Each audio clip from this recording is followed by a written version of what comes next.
Ladies and gentlemen, please join me in welcoming our very own Jewish Israeli warrior, Ela Levgoren.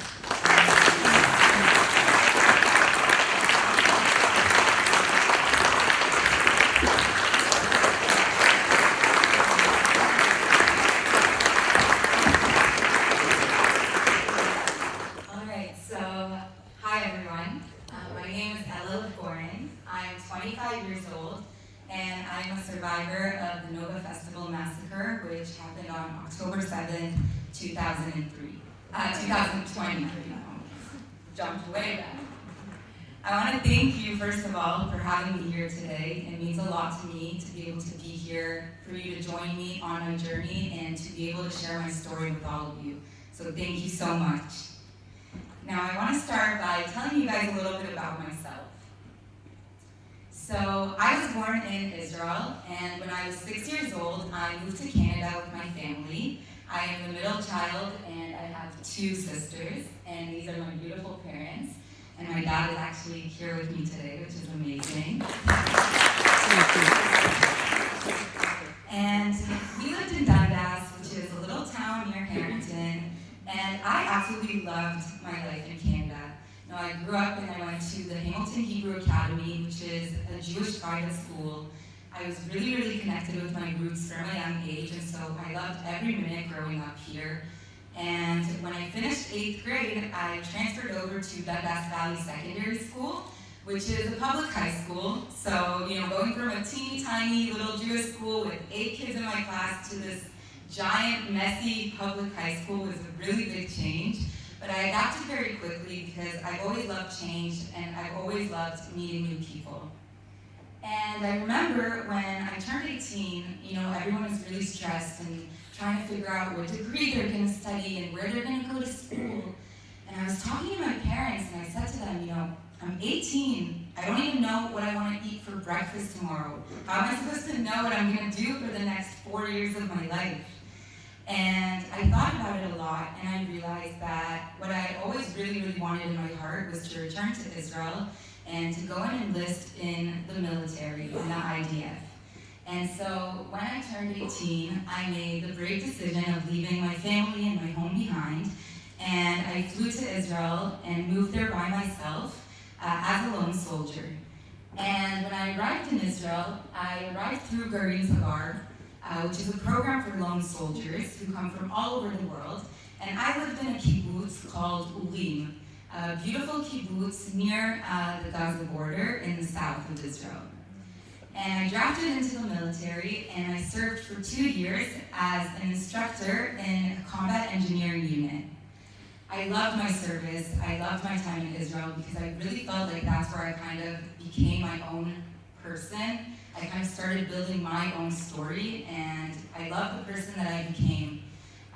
And I remember when I finished my service, I really wanted to keep expanding on that life, to experience more and get to know myself more in the bigger world. And so I worked really hard, and I saved a lot of money, and I ended up flying to South America, where I traveled and backpacked for 10 months, all over different countries in South America. And one of the most beautiful things about that experience for me was that I met so many incredible people, especially Israelis, who kind of became like family to me while I was there. And I remember, just waiting to get back to Israel because that's when I felt like I would really start my real Israeli identity life. Up until that point, I was with a lot of other people that came from other countries, and I really wanted to feel like I was very much embraced by the Israeli culture. And so I remember, before I was coming back to Israel, I spoke with a bunch of my friends. And we heard about this festival called Nova. And we all said, we should get tickets and we should go together and it should be this big reunion. And so that was our plan. And I bought my tickets and I was just counting down the days until I could see them all again back in Israel. Now, before I continue, I want to ask you guys, by a show of hands, have any of you ever been to a music festival? All right, we got a few in the crowd. Amazing. So as you can see, I've been to quite a few. Oshiega and Veld, there are actually festivals that are held here in Canada. Lollapalooza, I was there too. And I love festivals. Music in general is a very, very big part of my life. And for me, festivals are the place where I can really come to let go and be free. You see beautiful people, everyone has this magnetic energy, there's this type of magic in the air, where you don't judge anyone for being who they are, you just come and connect without even using words, just through sound and dance. And I think it's one of the most beautiful things there is. And I want you guys to understand that this is what the Nova Festival was like. Okay, it was a festival just like any other festival you would go to. Thousands of people, mesmerizing energy in the air, everyone is colorful and joyful and just pure bliss. So I arrived at the festival with my friend Guy, in this picture right here. And I had actually planned, this festival for me was my chance to reunite with all my friends and to kind of say goodbye to everyone, because I actually had a flight booked to Canada on October 24th. I had this little plan in my head that I would go to Canada and then move to Australia and continue my travels. And so this was kind of my chance to see everyone and say goodbye before I go. And, I remember we arrived there at around 12, midnight. And this photo was taken around 2:30 a.m. And just so you guys understand, we had these campsites where everyone kind of gathered with their friends. Just as you can see in the middle picture here, that's me and a few of my friends at our campsite. Now, when you're not on the dance floor, you usually sit here with your friends, you drink, you hang out, you catch up. And I remember knowing, I want to say around 200 people there. Because it was as if everyone that just came back from South America decided, we're all going to go to this festival and we're all going to meet up. And so I can tell you that throughout the entire night, I would say that this was one of the best festivals, if not the best, that I had been to in my life. Something about the energy was just absolute magic. And I remember I couldn't even walk, more than a meter or two without bumping into another person I knew, and another person I knew. And it's almost as if during the festival, I was already having this FOMO, which is fear of missing out, because I kind of found myself trying to be in a million places at once, on the dance floor and hugging my friends and seeing all the people I loved. And I kept just telling myself, I don't want this day to end. I just hope it lasts long enough that I get to see everyone and do everything I wanted to do here. And I want to show you guys just a little video. This was taken around 5:50.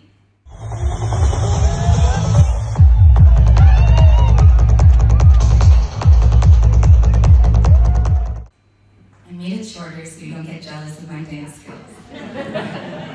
As you can see, I'm wearing the scarf I wore in the video with me. This survived with me, and I carry it with me almost everywhere I go. And from the video, it was just a glimpse of just how beautiful the energy was there. I was having the time of my life. I was so happy. Everyone was dancing and jumping and smiling.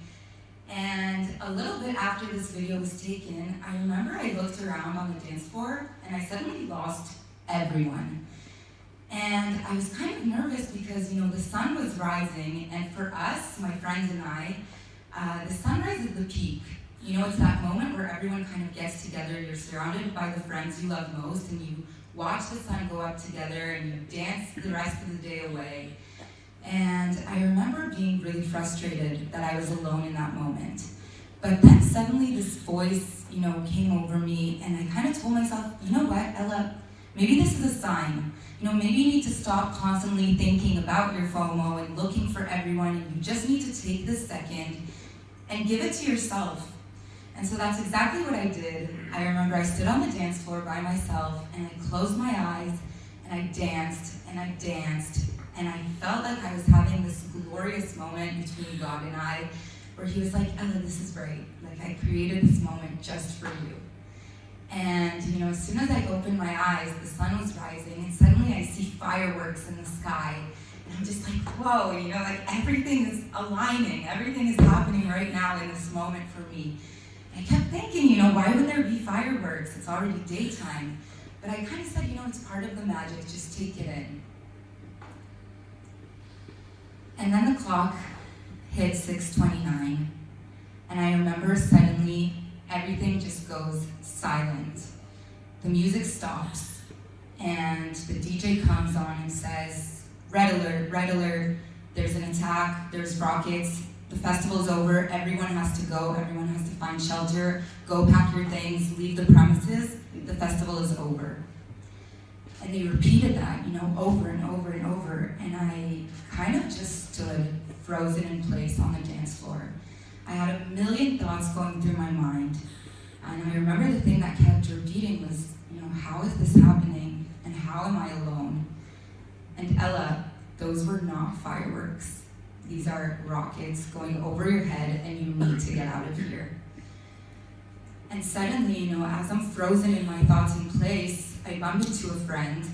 He bumps into me and, kind of takes me out of the loop I was in. And we start running towards the rest of our friends, our campsite. We were about 22 friends at this one campsite, but again, as I told you guys, I had so many friend groups there in every little corner of this festival. So this is around 6:30, this photo, and as my friend and I were running to find our friends, it felt like in those moments, the entire festival shifted into two energies. The first one was an energy kind of like this photo. We saw people sprawled all over the ground, crying, having anxiety attacks, freaking out. Keep in mind, people had been drinking, people had been doing things. This was a very unexpected moment for everything to get cut off, and even the fear of knowing that you have nowhere to hide and find shelter from these bombs and from these rockets that are above our heads. It's a very, very scary feeling. And so there was already this terrible energy of chaos in the air, while simultaneously, there was the other half of people where they were kind of still in denial, and they weren't scared, and they kind of just wanted the music to keep going. And they kept saying, it's fine, this is south of Israel, this happens here all the time, it's nothing new. 10, 20 minutes, the sirens will stop, and the party will continue. And I remember I was kind of caught in between both of those feelings. And as you can see, this is what we were seeing over our heads in real time.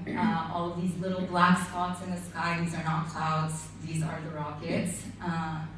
And I remember it was a very, very scary feeling, because you knew that no matter what, you had to physically, get in your car and get out in order to find some kind of shelter nearby. Now, eventually we got to our friends at the campsite, and, typical Ella doesn't plan anything in advance. I had no idea how I was getting home and who I was going to go home with, where I was even going. And I kind of remembered I spent a lot of time just running between different groups, trying to see, does anyone have room for me in the car? Like, please, just drop me off anywhere. I really need to get somewhere safe. And eventually one of my friends, Karen, said, Ella, come with me, get in my car. We kind of made a game plan with our friends that we're all going to split up into cars, and we're going to go to the beach in Tel Aviv and continue our own little private party there. So that was the plan. And so we get in the car. And in the car, this is Karen, the guy who's driving, Mayan, Eyal, Adi, and myself, Ella. And, we get in the car, and we're still, at the premises. We haven't left the parking lot of the festival. And suddenly I get a call from my very good friend, Gili. Now, Gili is the girl in the photo up here, and next to her is Abraham. Gili and Abraham are my friends from my trip in South America. And Gili was one of my closest friends. And, that entire week, we kept planning to meet up, and it kept falling through because of really dumb stuff. Suddenly she couldn't get the car, and I missed my train, and she got an extra shift at work, and it was really frustrating because all I wanted, truly, was to see Gili that night. And I hadn't seen her at that point, and I missed her the whole week. And so when she called, I picked up right away. And she said, Ella, where are you? And I said, listen, we just got in the car. We want to go find, a bomb shelter and then, continue to Tel Aviv. And she said, no, listen, get out of the car, tell your friends to go, it's fine, come meet us. We found this really cute tree, we opened up a little picnic, we're here. Everyone is waiting for you, Ella, I have to see you. I'm not letting you go without seeing you. And she said, I'll drive you home after and it's fine, 20 minutes and the music's gonna go back on, just come. So I hung up the phone and I said, of course, I'm gonna go with Gili. And I told my friends I wanted to tell them, go on without me. And I remember I was about to open the car door to go meet her. And it was as if something shifted and my body absolutely took over my conscious and my mind. I physically froze in place again, and I couldn't move. Couldn't move my arm, couldn't move my legs. I couldn't physically open the door to get out.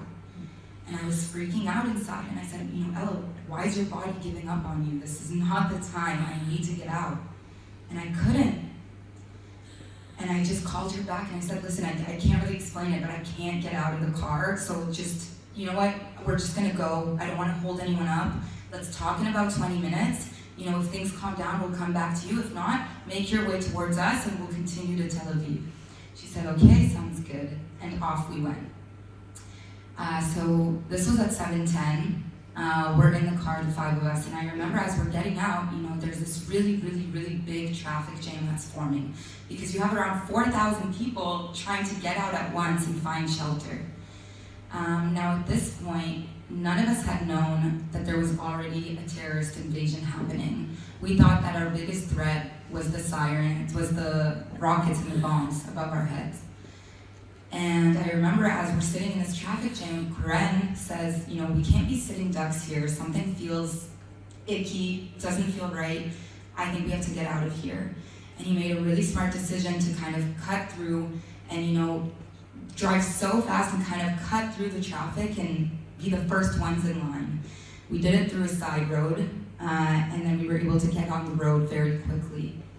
And I remember, we made a right turn and we saw that everyone was making U-turns and signaling for us to do the same. There was this blockade there that we didn't understand what it was, but we turned as well with all the cars and we kept driving.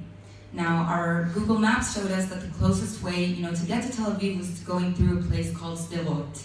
And so we decided that we're going to drive towards there. Now, this is a map that I want to explain to you what was going on as we were driving. So right over here, this is the Nova site. And we were driving towards Be'eri in order to eventually get to Sderot. And I remember we were driving so fast on this road. And as we're driving, I look to the sides and I see all throughout on the road between Be'eri and Adumim, cars with their windows broken, doors left open, wrecked, destroyed, looked like they had been car accidents, and people lying on the ground, on the floor with their faces down. Now, in my head, we went by so fast, and immediately I thought, okay, maybe people, they were driving and drinking, and they were nervous, and they had to stop on the side. Maybe a lot of people, there's a protocol in Israel when there's a siren, you have to stop the car on the side of the road and get out, and you have to, lie down and put your head face down. And so I thought that's what they were doing. It was only much later that I realized that what I had seen were actually dead bodies. And I think in those moments, it was as if my mind was playing games with me to kind of protect me from myself, from seeing and understanding the things I was actually seeing. And I remember we kept driving, and as we're driving, it kind of felt like at that moment we were the only people on the road, the only people in the world. We didn't really have any other cars around us to give us a sense of what was going on. And as we're going through this drive, my body, came into play again. And I actually ended up fainting about 3 times during this drive. It was very short, little faints where I would, lose consciousness for a few seconds and then wake back up again. And Karen kept saying, Ella, drink water, you're fainting, you keep passing out, you're not okay. And I said, no, I'm not, because I know that I was at the peak of my energy in those moments. What my body was doing had nothing to do with how I felt, with how I was feeling, with my energy and how awake I was. And so I was very, very confused. It was this inner dialogue I was having the entire time of, what are you doing and why is my body giving up on me? Today I know that my body saved me not once, not twice, but over 3 times that day from things that I couldn't yet understand, and that I think if I understood and I didn't have that ignorance in those times, there's a good chance I wouldn't be standing here today. And I want you guys to know that, eventually, after I woke up that third time, something in my body kind of yelled, stop the car. I feel like we're driving, we see the rockets above our heads. We have nowhere to go. We can't keep driving like this. We need to stop at a bomb shelter. And I was very, very adamant on it because we had just wanted to go, as fast as we could to get out of the area. But I said to Karen and I said to my friends, no, we're stopping right now at the nearest shelter. And that's what we did. We ended up stopping at Sad, which is a kibbutz, and entering one of the bomb shelters right outside of the entrance gate to the kibbutz. Now I want you to understand that, everything that's symboled in red up there, that is Gaza, and this is the border. And everything dotted here, this road, is the 232 road that we were on. And the red symbolizes where the terrorists were in accordance to where we were at that time. So as you can see, between 7 and 7:30, we had left the festival at 7:10. They were with us alongside our route the entire time. I'm sure, and now that I have a lot more information, I know that they were there with us. It wasn't a cat and mouse chase. They were very much alongside the roads. They probably shot at us, and they probably saw us. But I kind of felt as if we had this invisibility cloak, as if something bigger than us was protecting us from seeing them and them from seeing us. Now, when we got into the bomb shelter, I remember we entered, and it was just the 5 of us. And while we were inside, we already were getting the sense that, these aren't just rockets, something bigger is going on. And we started getting texts from friends because the service there wasn't very great, so things, would come and go. And we started hearing talk of, a girl was shot, this girl was shot, and people need help, and there's terrorists, and all of these rumors kind of going around in different group chats.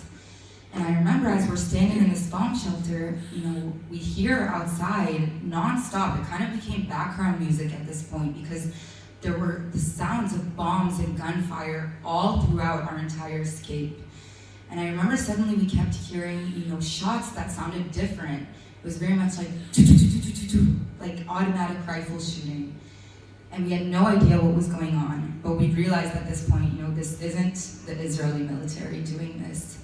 And so we kind of got that there's something else going on. There's probably terrorists. And we said, we can't stay here. We have to get out. So we were only in this shelter for around 5 minutes.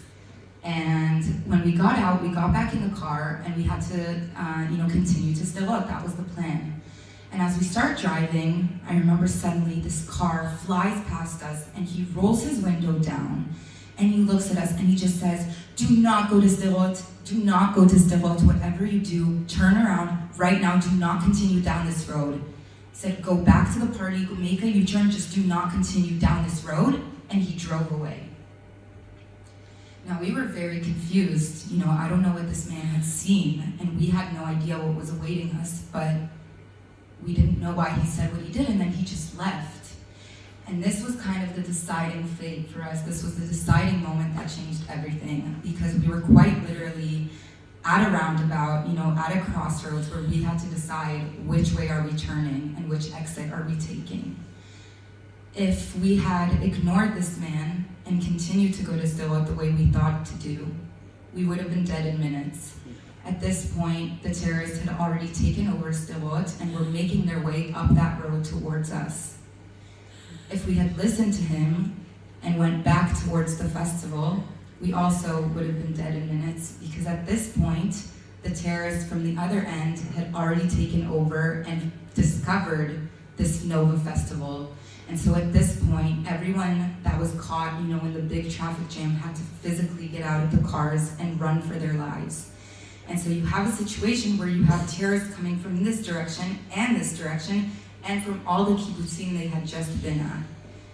And we had a split-second decision where, very luckily, for some reason, still not understood to this day, Karen kind of said, there's this other exit, maybe we should take this.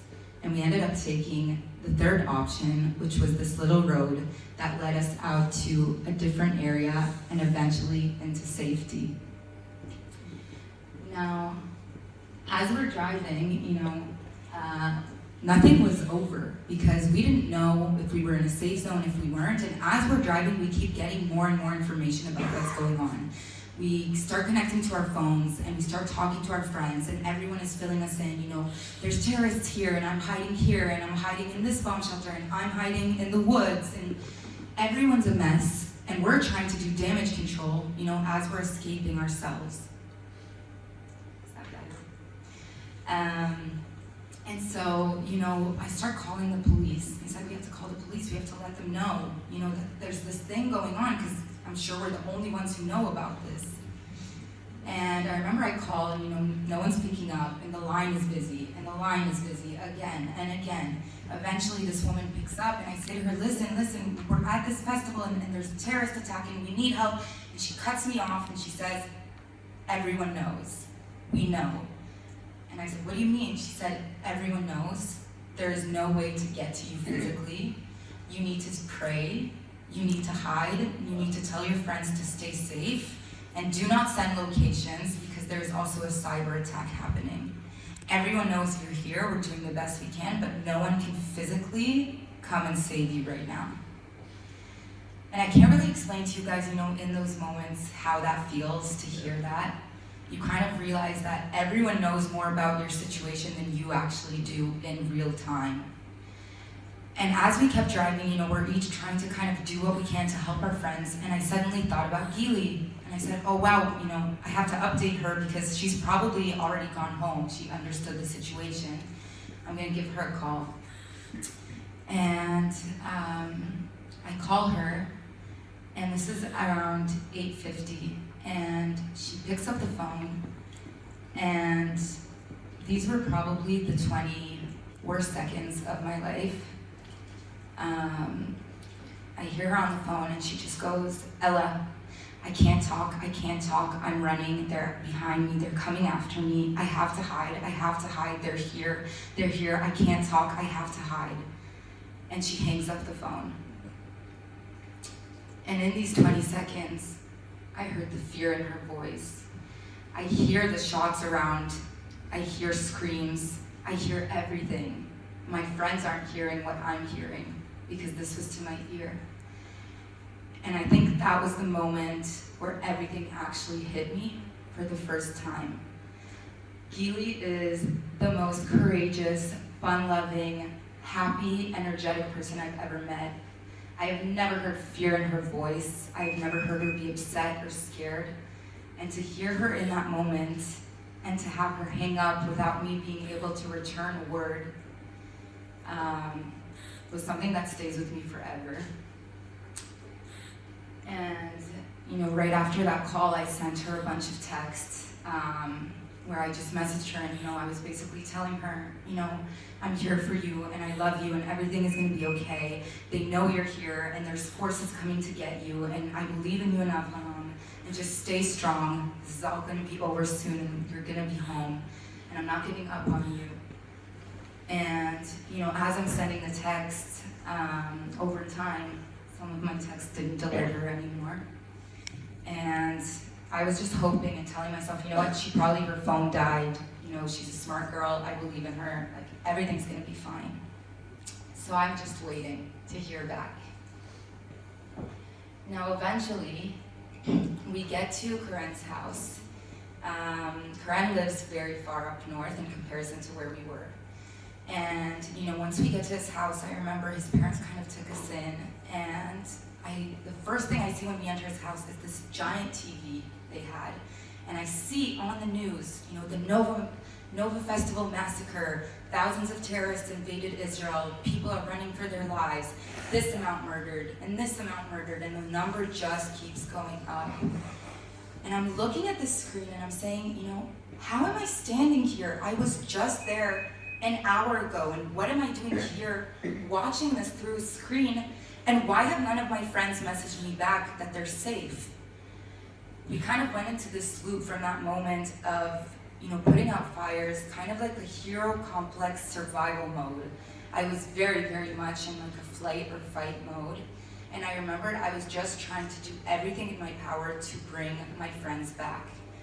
I actually only ended up calling my parents, I think around 11 in the afternoon that day. That was my first time letting them even know I was at this festival. And it was not, to let out my pain so much as more to ask my dad, connect me to whoever you have in Israel that can help me find my friends. I was telling him locations. I was contacting everyone I could. And eventually, I couldn't stay at Corinne's house anymore. And so luckily I have an uncle who lives close to Corinne. And I got dropped off there. And that was kind of, the house I was in for the first 10 days of this war. And, I remember that I was a wreck in those days. I couldn't eat, I couldn't sleep, I couldn't function. I was glued to my phone 24/7, messaging, calling whoever I can, asking for help. This is one of the many posts I had posted, writing my friends' contacts, saying if anyone has seen them, please reach out. And I remember sitting and looking every single day at every possible atrocious video that Hamas had posted on Telegram those first few days, just trying to see if I recognized my friends, what they wore, their hair, their bodies. And it got to a point, where my family had to physically take away my phone. My uncle and my sisters were there. They had to watch over me because I could not function. I didn't care about myself. I didn't care about anything. All I cared was about getting answers and getting them home. And I'll never forget that a few days in, it got to a point where my uncle looked at me because I was going crazy.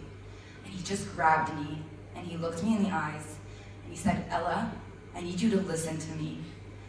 You need to pray that your friends are dead and not kidnapped right now. There is no third alternative. This is the reality you're in, and I need you to understand that. And that sentence will never leave me because I refused. I couldn't accept it, and I wasn't giving up. And later that day, this is already on October 10th, so I am in this state since October 7th. My sister came up to me and she said, Ella, I need to talk to you. And she sat me down and she looked me in the eyes and she said, I'm really sorry. They found Ben Mizrahi's body.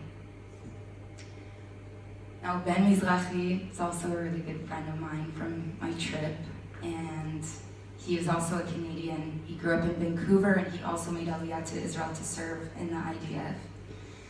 I had not seen Ben at the festival, but when I found out that he had died, in that moment, I felt as if everything that was kind of being held in, all of my anxiety, all of my pain, it was the first time I let it out. And I didn't just let it out, I let out a demon from inside of me. I have never screamed that much, I have never cried that hard.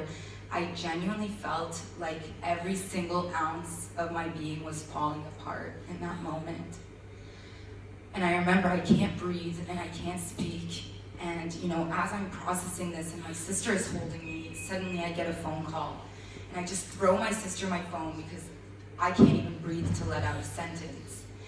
And it's a friend of mine, and my sister picks up and she says to her, Ella can't talk right now. She just found out that one of her friends had been murdered.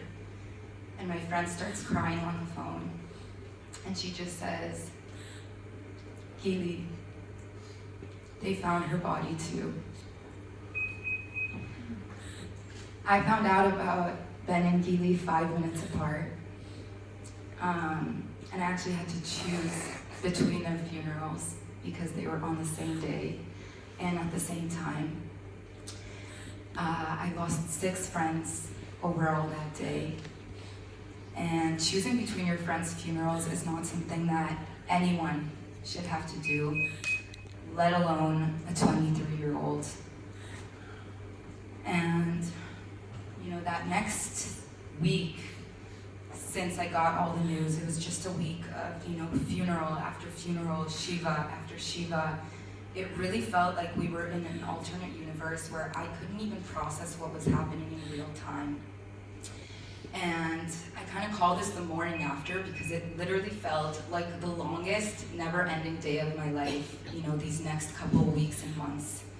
And I remember eventually my dad was able to get an emergency flight out to Israel, and he came to Israel, and took me home to our grandfather's house. And, I didn't realize until that moment how much I was lacking that hug from my Ima and Daba, from my mom and dad.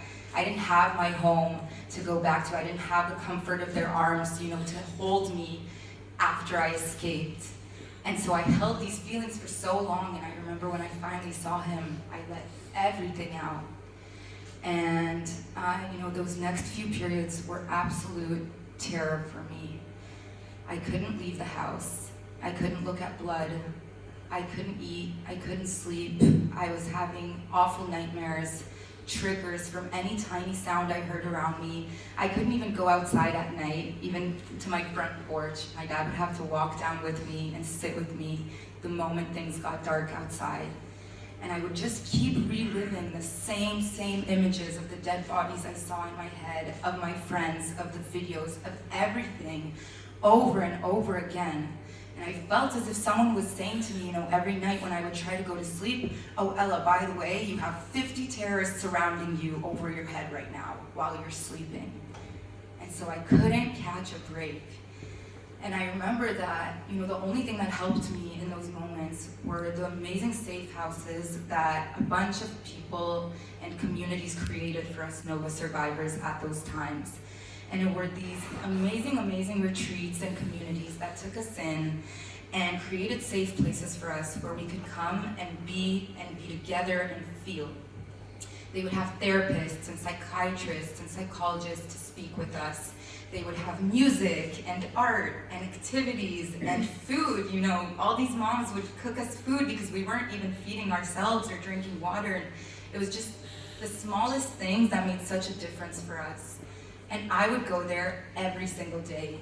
Between there and home, that was all I did for 2 months. My dad would come with me every single morning. I would be the first person there at these places and the last person to leave. They thought I worked there at some point. And these are just a few of the amazing things I took part in. So these are community days and a retreat that I got flown out to Cyprus alongside other Nova survivors. And in these photos here, I took part in this beautiful program called Limon, which is a music school in Israel, where they took a bunch of us survivors and they created a program where we could let out all our pain and grief through music. And so we would go there every week and get together and write and let everything out through sound. Now, while I was doing all of these things, genuinely, I was feeling a lot of joy. I felt very loved. I felt, very hugged and supported. And the thing about trauma, is that when it hits, it takes time for you to actually feel the consequences of it. A lot of times our brains can't process the things we go through. And when you go through something so enormous, so heavy, so traumatic, a lot of times what it does is it brings up familiar pain first, because our brain would rather cope with familiar pain than with unfamiliar trauma. And I felt that, when things, were calming down, and as I was doing all these amazing programs, at night, when things would get quiet and I would be with myself, that's when reality kind of hit. And it was as if this Pandora's box of all of my 23 years of life, all of my unprocessed trauma, every single thing I have ever went through just opened up at once. And I cannot explain the feeling of what it's like to experience every single emotion on the human spectrum to the point where it paralyzes you. Sadness, grief, anger, resentment, guilt. I felt a lot of survivor's guilt. I also felt a lot of imposter syndrome because, I couldn't make sense of it in my head how I got out so easily without a scratch. I wasn't shot and I wasn't taken and I didn't run through the woods, and I almost felt like I didn't have a right to feel the things that I was feeling. And all the things that kept coming back to me about Gili, why she called me, could I have done anything, why am I alive and why is she gone? And along with all of my other friends that I lost that day, the survivor's guilt is a very, very big thing in trauma that people feel, and I felt it hard. it got to the point where my depression got the best of me, and I really, really couldn't function. I genuinely felt in those months like I was the walking dead. I was alive, but I wasn't alive. I was very dead inside, and I didn't want to be here. And after a lot of thought, I realized I needed help very, very desperately.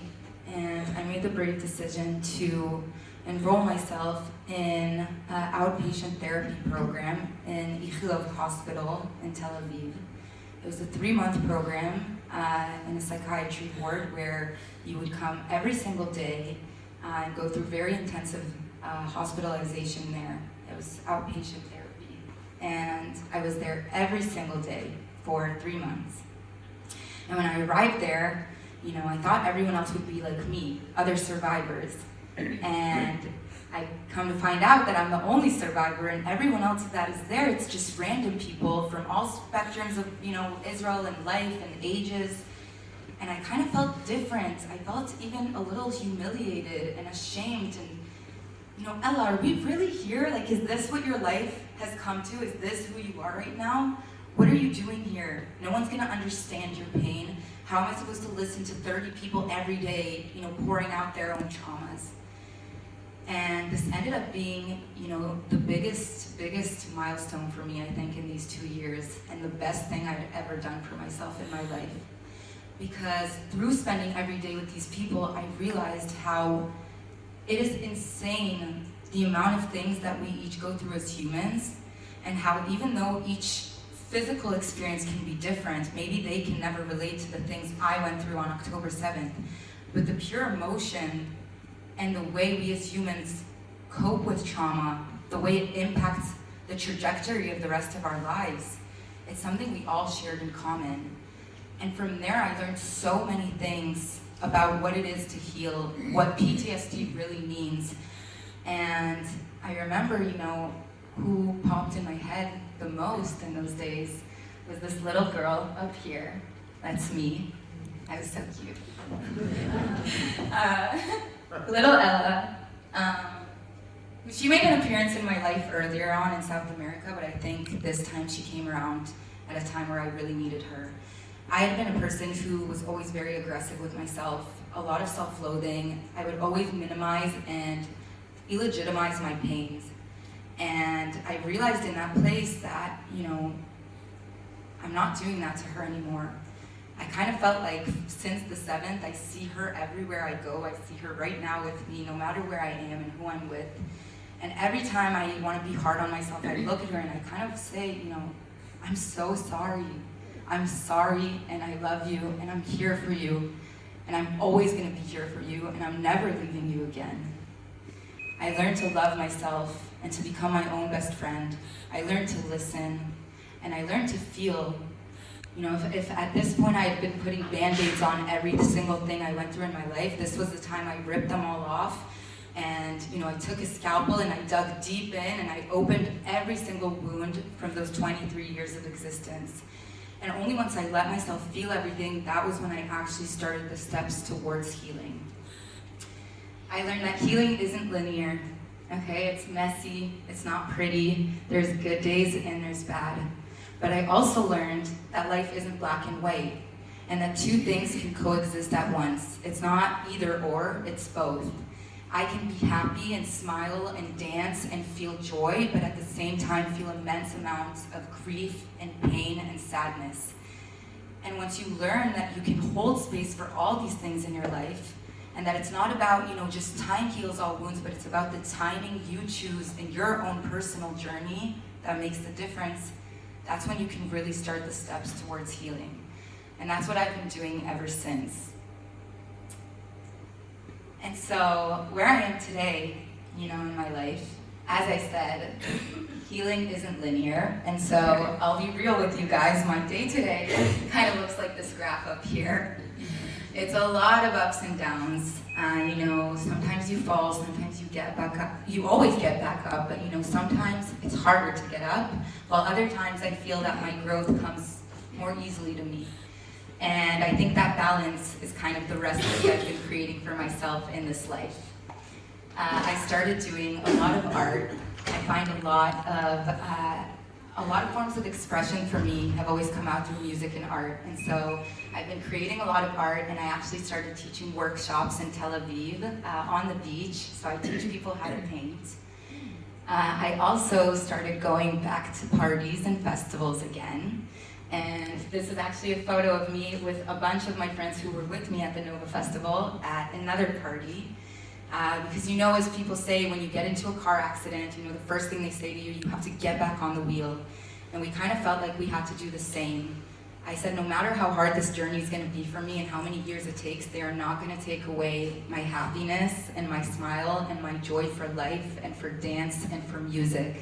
And so I've made this a very big part of my life to continue dancing, both for me and for all of my angels who are no longer with me on the dance floor today.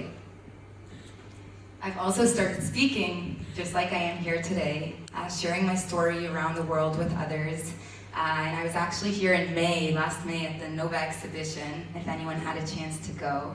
And this organization has done so much for me and many other survivors, and so it was really amazing, you know, to be able to come there and speak, and now to continue this here on my own. It's a very, very big part of my healing journey. And lastly, you know, music, the thing that started this all. I started writing a lot more, playing guitar and singing, and through that program in Rimon, which I did, I actually ended up writing a song called Tzadim Ktanim, which is baby steps in English, and it's a song that I wrote about my healing journey. And if it's all right with you guys, I would love to share the song with you right now because it's a very big part of my heart and journey. I put it together very quickly, recorded it, and the video you're about to see is a video I put together where it's myself and other survivors, and a little bit of the journey we've gone through since.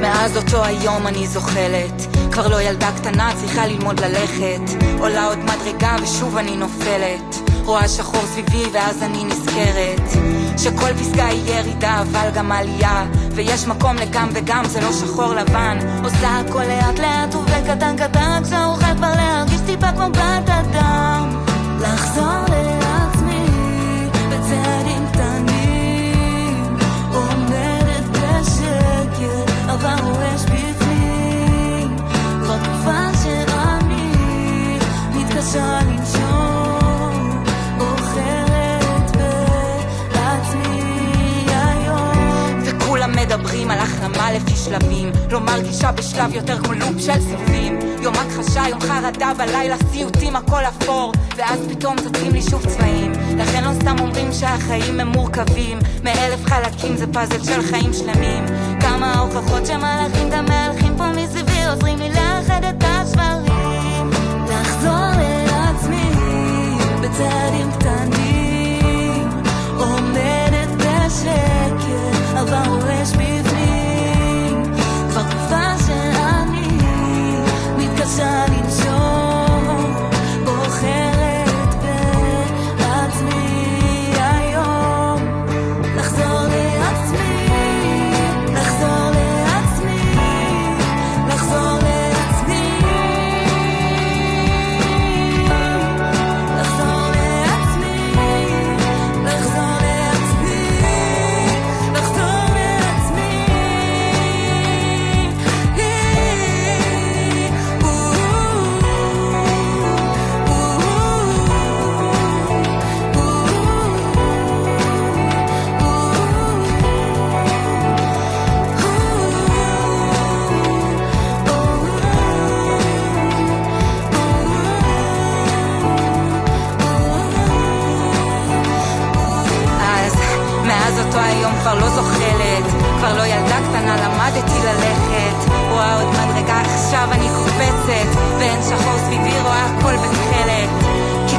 כבר אמרתי, החיים הם מורכבים, המלאכים סביבי פה לאחד לי את השברים, ולא משנה שהכל פה בצעדים קטנים, חוזרת לעצמי כדי לחיות את החיים.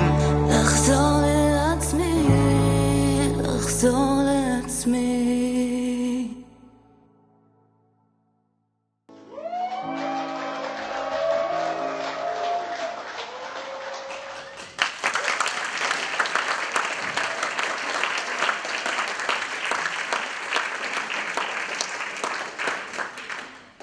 Thank you so much for listening to my song. And I'm going to leave you off with two messages. So the first one is for all the beautiful angels who are no longer with us today. On October 7th, I lost 6 friends. Gili Adal, Ben Mizrahi, Roya Mansouri, Ron Shemer, Chelet Fishbein, and Abraham Tiberg. Alongside with them, many other beautiful souls lost their lives that day. And I want you guys to understand, that when something this big happens, a lot of times we start throwing out statistics and numbers. These people become numbers. But before, these people were at this festival for this one day, they were entire human beings with personalities, with lives, with families, with dreams and hopes and futures. And I want them to be remembered that way, not for how they went, but for the life that they lived.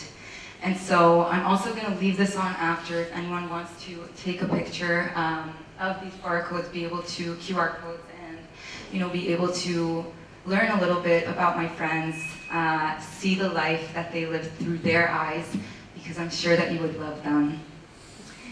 And my last message is for myself and for all of you here, everyone that's here today. My friend, when I was having a really terrible day one day, she looked at me and she quoted something to me that I carry with me every single day since. She said to me, Ella, sometimes it feels like you've been buried when in fact you've just been planted. And I take this sentence and I hope that you carry it with you as well every single day, and know that even in the darkest of time, through the help of others, but mainly through our love for ourselves, we can find room to grow and find light again. Thank you so much.